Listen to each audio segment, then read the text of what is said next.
Welcome back, everyone. Today, we're leaning into language to hopefully gain some understanding and maybe even shift our perspective on a word that's used constantly in the healing space. I know you've heard it, you've probably used it, and the word is trigger. We use that word all the time, right? I was so triggered. It's so triggering when my kids act this way. That really triggered something in me. And while I do think it's important that we've normalized talking about our emotional reactions, I also think that somewhere along the way, we started assigning too much power to the word trigger, for one, but also what that word is supposed to mean. And when I say we've started assigning too much power to the word trigger, this is what I mean. The language around triggers has subtly shifted from this brought something up in me to this caused my reaction. And those two things are very different. Because when we believe the trigger is the reason everything fell apart, what we're really saying is, if that hadn't happened, I would have been fine. And on the surface, that can feel true. Of course, your child screaming or not listening or talking back feels like the reason that you snapped. Of course, your partner's tone or the mess in the house or the stress of the day feels like the thing that pushed you over the edge. But here's something that might be challenging for you. If the trigger was the actual problem, then everyone would react the same way to the same situation. And we know that that's not how it works. Two people can experience the exact same moment, but one responds with calm and curiosity, maybe even humor, and the other feels flooded and reactive and overwhelmed. Same trigger, completely different outcome. So, what that tells us is that the trigger isn't the thing with all the power, right? It's the meaning it hits, the history that it touches, and the state of the nervous system that it's moving through. Okay, so that's where this reaction is actually coming from. And this isn't about blaming yourself. It's not about saying, oh, you should have handled it better. What it's really about is recognizing that when we place all the power outside of us, we also give up our ability to change what happens next. But when we start to get curious about what's happening inside of us in those moments, that is where things begin to shift. So, to explain this, I want to use an analogy that's going to carry us through this entire episode. We're going to talk about triggers like the trigger of a firearm. Now, I promise this isn't political. We're strictly talking about mechanics here, okay? So stay with me because this distinction changes everything. So let's go back to this idea of a trigger and look at it in a completely different way. When we think about a firearm, the trigger is the part that everyone focuses on. It's the thing you see, the thing you touch, the thing that gets pulled. But the trigger itself isn't what causes the damage. All it does is initiate a sequence of events. When a trigger is pulled, it sets off a chain reaction inside the system, mechanical processes that have been built and set up long time before the trigger was ever pulled or that moment ever happened. And it's that process that ultimately results in the bullet being fired. So the trigger is simply the external force. It's the starting point, not the outcome. Now let's bring that back to us, right? Your child not listening, the whining, the tone, the mess, the defiance, those are triggers. They are the external stimulus, right, that initiates something. But what actually determines the reaction is everything that happens inside of you after that moment. Your nervous system, your past experiences, the beliefs you carry, the level of stress that's already in your body. That's the machinery, the mechanics. That's the system the trigger is moving through. And this is the shift. The trigger didn't create your reaction. All it did was reveal the system that it's moving through. Okay, the trigger is the messenger, not the message.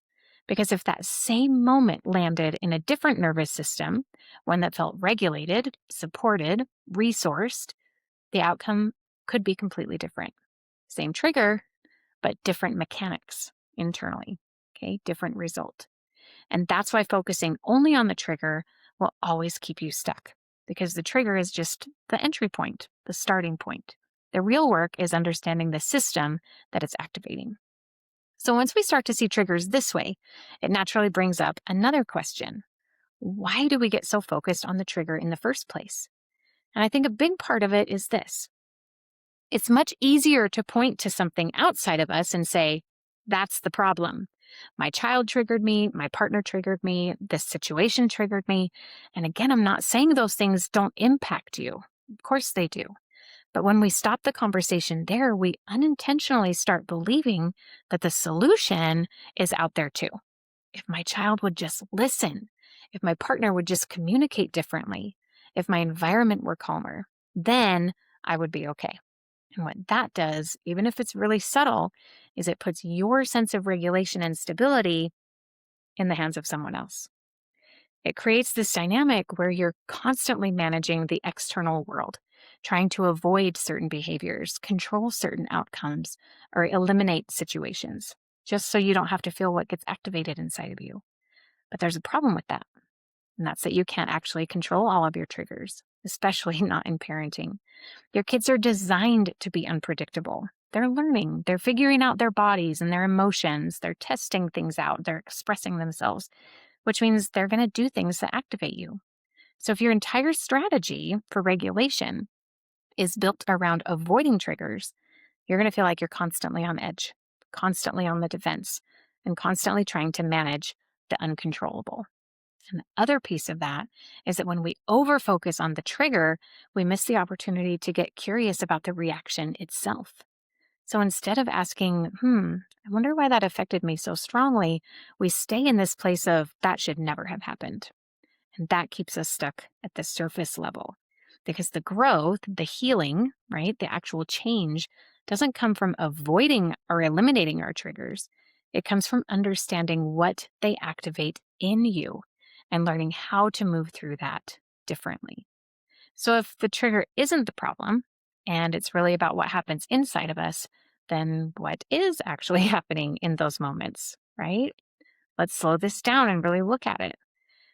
When something outside of you happens, like your child yells or a driver cuts you off or your partner ignores you, literally anything that you can think of, right? This is happening moment by moment every day. Your nervous system is scanning those moments for either safety or threat. And this isn't a conscious process. This is fast, it's automatic, right? It's protective. So the moment your system perceives something as a threat, whether it's actual danger or just something that feels overwhelming or disrespectful, your body shifts into this activated mode. This is where you might hear it described as fight or flight, or the lesser known freeze or fawn responses. We're going to talk a little bit more about those in an upcoming episode. But for right now, what that means is that your heart rate changes, your breathing shifts, your muscles tense. Most importantly, your brain goes offline in certain ways. This is what we talk about when we say flipping your lid. Okay, you've heard that term from me before. The part of your brain that's responsible for logic and empathy and patience and problem solving starts to lose access. And now you're operating from a much more reactive and protective place. So in that moment, it's not that you chose to yell, it's that your system moved into a state where yelling became more likely, where control and urgency or shutdown took over.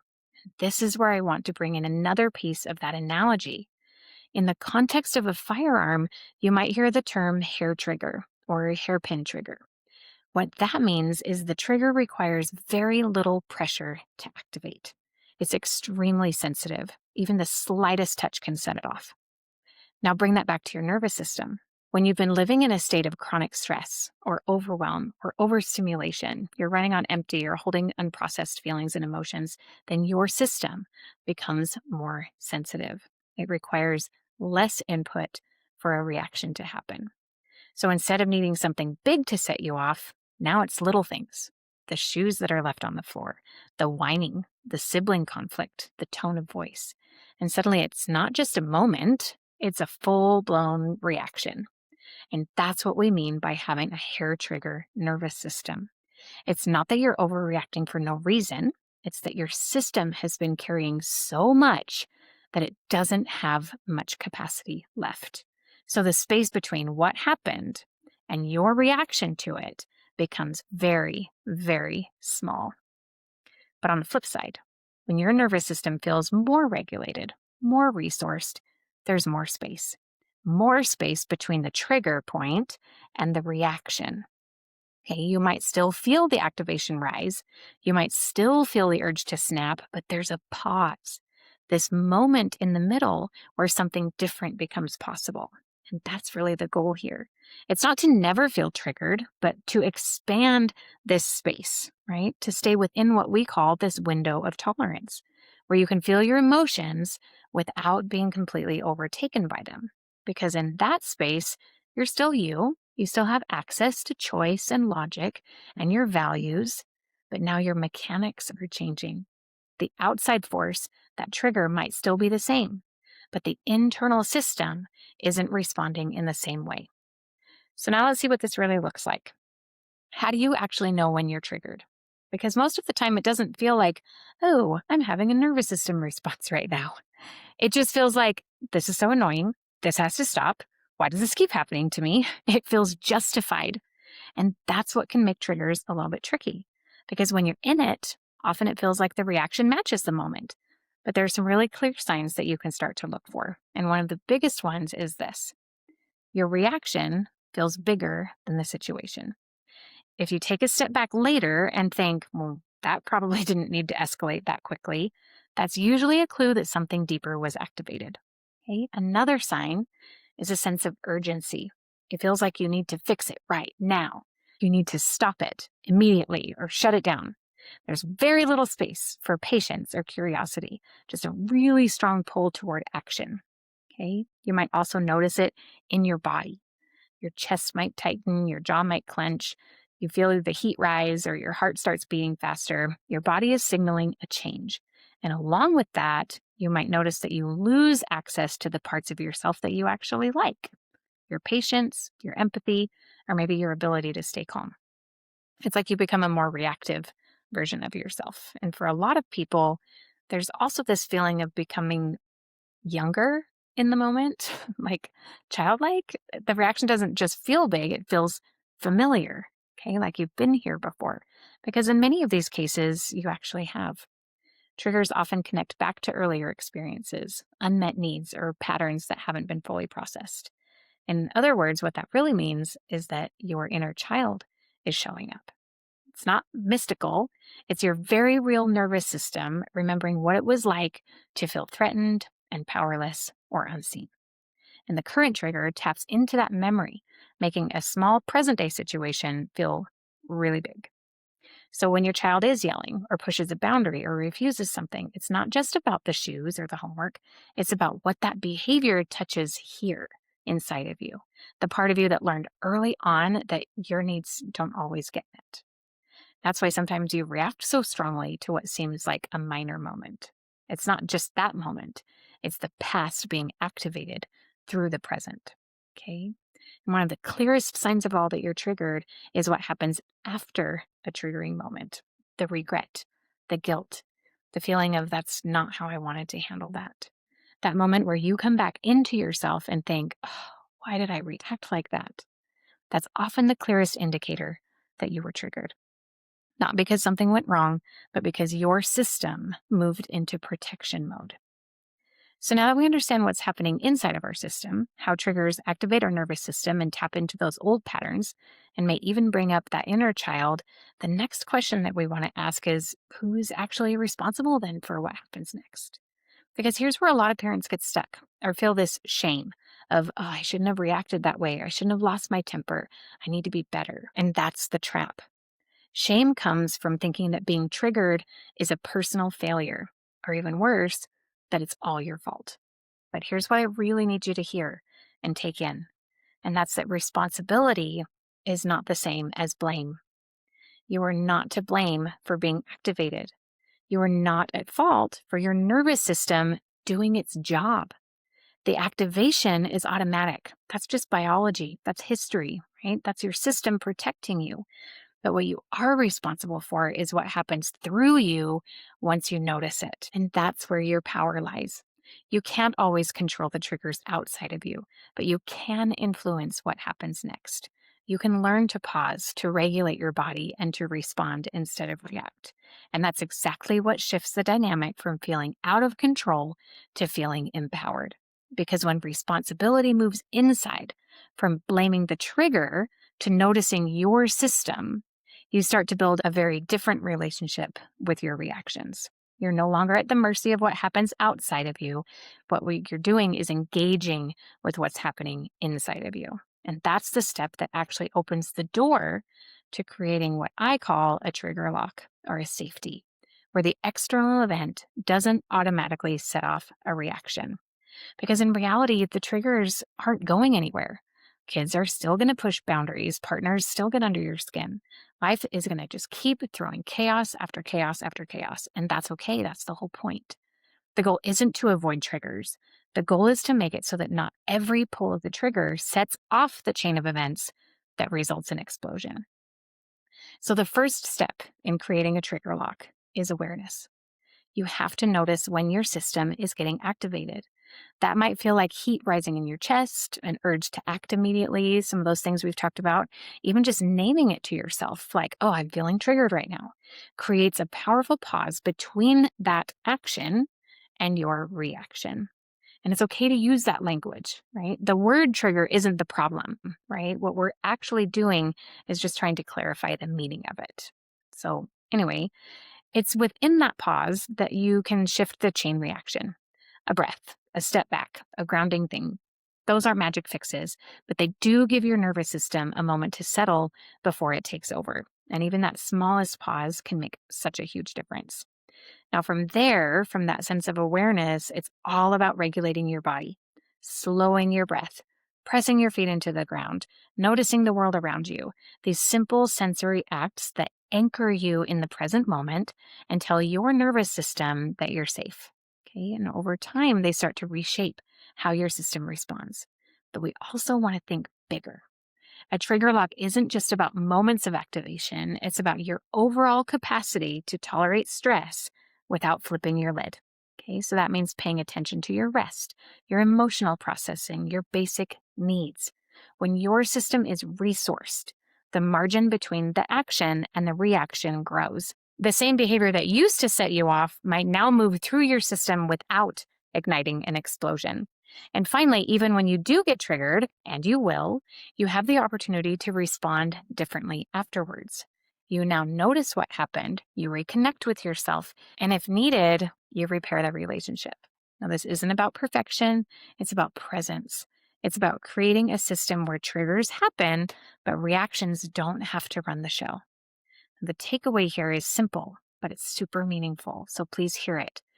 Triggers will always exist, but you get to decide what happens inside of you.